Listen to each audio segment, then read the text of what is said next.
in the meantime, I'd like to introduce Jessica Moore-Jones. Jess is passionate about bringing the human element to animal welfare, from behavioural economics to workplace culture, from leadership skills to fundraising effectiveness. Jess was a veterinarian who found herself senior advisor to the largest animal management unit in the Southern Hemisphere. Since then, she's been executive manager and CEO of multiple animal welfare organisations in Australia and overseas, has advised governments on policy and legislation, was a finalist in the Not-for-Profit Leader of the Year Awards, and now runs Unleashed Coaching and Consulting, helping other animal organisations to strategically balance financial sustainability with community outcomes. Welcome, Jess.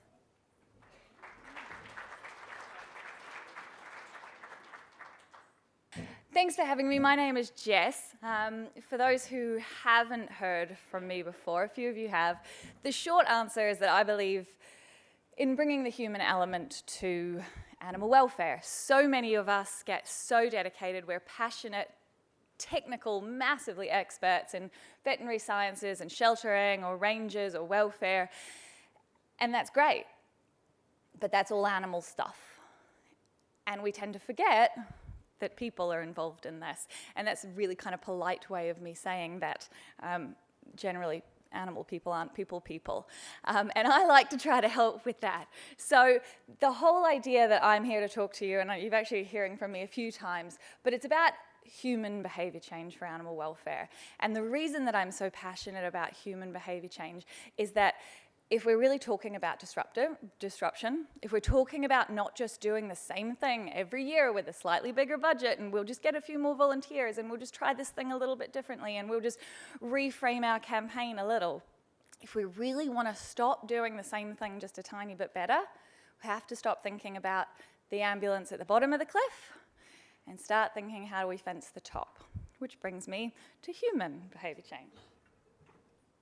Let's see, perfect timing, hopefully. Yes, excellent. So I'm going to start with a story about my favourite behaviour change, okay? The reason I tell this will become obvious towards the end, but this has nothing to do with animals, just FYI. This is about people. So there's this town, forgive my German pronunciation, Wunsiedel in Germany. And in Wunsiedel, it is the birthplace and was the resting place of Hitler's right-hand man. Now, because of this, it became a really famous pilgrimage site for neo-Nazis. And once a year, there was a neo-Nazi march through the town. And it got bigger every year since the late 80s. And needless to say, the townspeople weren't a great fan of this. And they tried everything. They tried to get it shut down, they tried legislation, they had police barriers, they had physical barriers, they tried all holding arms and stopping it, they tried protesting the protest, they tried physically barring all of the roads into their city in the days leading up to it to try to stop people being able to. Guess what? It didn't work. If anything, it got more media publicity and they got more people every year. They went so far as they dug up the grave of the Hitler's right-hand man and moved it out of the city. Guess what? Didn't change anything. So this company, Right Against Right, turned around and said, look, we've got 10,000 euros and we could put 10,000 more euros into the same as we've already tried. We could get more barriers or pay for more private security or whatever it is. Or we do things differently. So what they did is they decided that for every person who marched, for every kilometre they marched, they were going to donate €1 to a Save the Refugees fund. And they got the community behind this. They got people out there in the streets clapping, going, thank you, thank you. And they had little kids coming up going, thanks, and delivering flowers, saying, you're amazing, thanks for helping the refugees. They painted on the floor, you know, yay, you've now raised 5,000 euros. Guess what? It didn't last one more year. Is that not just genius? Yeah? And I'm glad you're nodding, because if you're not excited about that, then you can just go to sleep for the next 20 minutes. The point is, there's two reasons I love this story. Firstly, they took what is the motivation behind what they're doing. They understood the motivation and therefore the right intervention. And secondly, they decided education is not going to help. The education of these people is a very, very slow process and not going to change this in any immediate future. So they decided does it matter why the behaviour changed or just that it changed? And they decided that it was definitely just important that it changed. So what they came to was an outside-of-the-box solution. And this, if anything else you take from my sessions, is that whenever you find yourself having that annual discussion about what campaign are we going to do this year, how are we going to get people to de-sex their dogs this year, how are we going to get people to stop, taking on pets they can't afford or surrendering to the shelter, if your solution is something you've heard of before and just doing it a little bit better, challenge yourself to think, remember Wunsiedel, remember this doesn't have to be about the 3 go-to solutions we always have, which is punish, incentivize, or educate. Sometimes there is a 4th option, which just is get them to change all by themselves. Cool? Cool. So, Unleashed Consulting, that's really just me, actually. But how did I get into behaviour change? I was a vet, I did all the animal stuff, I love all the animal stuff, and I was having a conversation one day with a very good friend of mine, lovely person, quite knowledgeable, quite sensible, and she came to me and she said, Jess, I want a French bulldog. And I smiled and I did my very, very best and I said, okay, that's nice, they're really cute, aren't they? And I talked her through the health issues, I talked her through the ethical issues, I talked to her how expensive this is going to be, I talked to her about all of these dogs at my shelter that had a really similar personality and desperately wanted love and hope. And she goes, oh, wow, I didn't know any of that, I'm so grateful, thank you so much. And she went and got a French bulldog. And this was about the time of Brexit. This was just before Trump, but it was starting to happen. And this was me going, look, I'm a credible expert. Nobody could stand and dispute that I knew what I was talking about. She trusted me. She was a friend of mine. I gave her all of the relevant facts, and she still chose the other decision. And this was when I realized that education isn't the only answer. Now, please don't ever think that I'm not saying that education is horrifically important. It really, really is. But it has to be combined or merged with how do you actually get them to do different, not just know different. Cool? So, I've got 3 sessions, 1 today, 2 tomorrow. This one is, I'm afraid to say, the kind of boring one. This is behaviour change theory. Some models and some theory and some big fancy words of models and people whose names we can't pronounce. And we'll go through that. And then tomorrow we're going to talk a little bit about the more fun stuff. So how do you actually do this in the real world? What are the techniques that marketing companies are using on you to kind of try to get you to do the things that they want you to do? How can we adapt that in the animal welfare space? Use the billions of dollars that they've spent researching this stuff and put it towards a good use. And then the third one, we're going to do just a bit of an exercise on, here's one I've already done. Now I chose volunteering. You can do this on so many different topics, like actually pretty much any topic on the planet. We did volunteering just because it was fairly shelter relevant and I figured that there was going to be a fair contingent of shelter people here. But I'll talk you through the process so that hopefully, even though this is normally a 2-day session, in some 20-minute sessions you can go home with some take-homes, hopefully just enough to whet your appetite and you to want to know more. So, behaviour change, what is it? It's not a trick question, I promise. It's getting people to do something differently. Now, the important thing is the do word. There has to be an action if you're talking about a behaviour change. So when I do these workshops, I get people to, right, what's your behaviour change? And the amount of people that first time around say, increase awareness of, or help people understand, or increase knowledge of. None of those things are in action. They do not change behaviour. I know that I should eat less and exercise more. Don't do it. Knowing and doing are different things. Now, knowing can be an important part of doing, but it is not the same thing. So why does it matter? Because if we actually want people to change, we have to get them to step over from knowledge to action.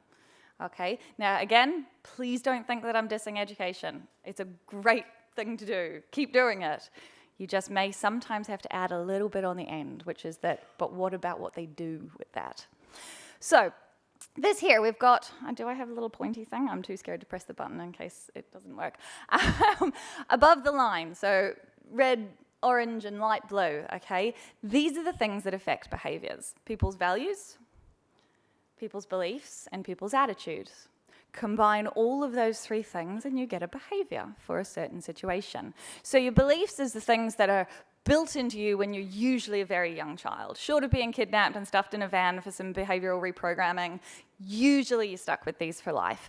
They might come from your religion or from your culture, or if you've got a fairly strong family background, sometimes they come from there. Your values, as you grow up, these are the things who you hang around with, what your family values, what happens in your day-to-day life, what's important to you. Your attitudes is how you take those values and beliefs and apply them to the world around you, your perception and how you actually feel about things. And then all of those things are applied onto a certain situation and you do what you're going to do. So, if we take an example, okay, desexing my dog. My behavior is, I'm not desexing my dog. What's your attitude? Nah, he needs to be a man. What's your value associated with that? Well, you know, men need balls to be men. What's your belief? I'm from a really strong masculine community where as part of my family faith, it's important that the man is the head of the household. Okay, why aren't you desexing your dog? Well, actually, it's too expensive. Well, my values is that family is more important to me and my kids are the most important thing in the world. And my belief is that feeding my children is the most important thing here, not desexing a dog. Or, as we heard this morning, maybe there's 50 million different reasons for people performing this behavior of not desexing their dog. So you could do really big interventions on the beliefs and values of all of these people, these million different sets of beliefs and values that cause this behavior at the end of the day, which are long, which are intense, which are inexpensive, and which take decades to change. Or you can cut it all off at the head and just look at that bottom line, the behaviors. Now, there's two different outcomes here. One of them, you just change the behavior. One of them, you change the reason they did the behavior. And that is important right at the beginning of your behavior change planning to decide, does it matter why they changed?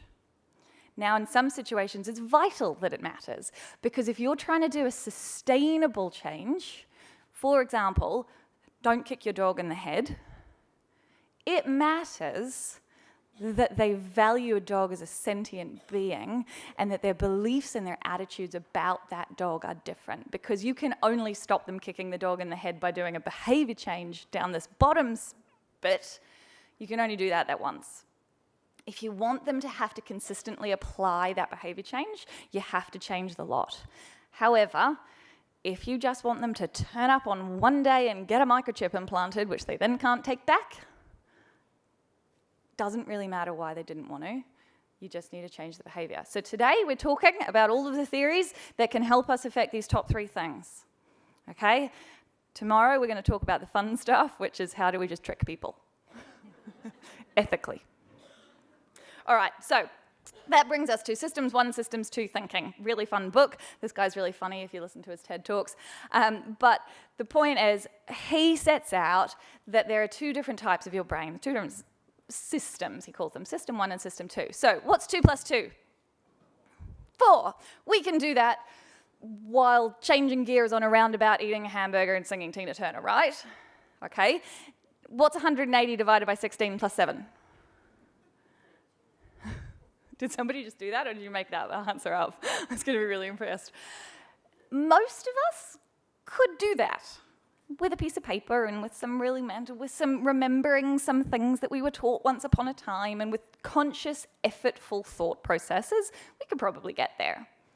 But you'd crash your car if you tried to do it on the roundabout, right? So Systems 1 thinking just happens. Your body does it. It's like years of, training yourself to react to things. Cars coming at you on the freeway, you swerve. Systems 1, yeah? Systems 2 thinking is how we affect those top things. People make conscious, active determined choices to change something, okay? So today's about system 2. The theory of planned behavior. This is where we get into the boring models. I try to make it as unboring as I can. Okay, what this says is that your behavior is made up of an intention towards that behavior.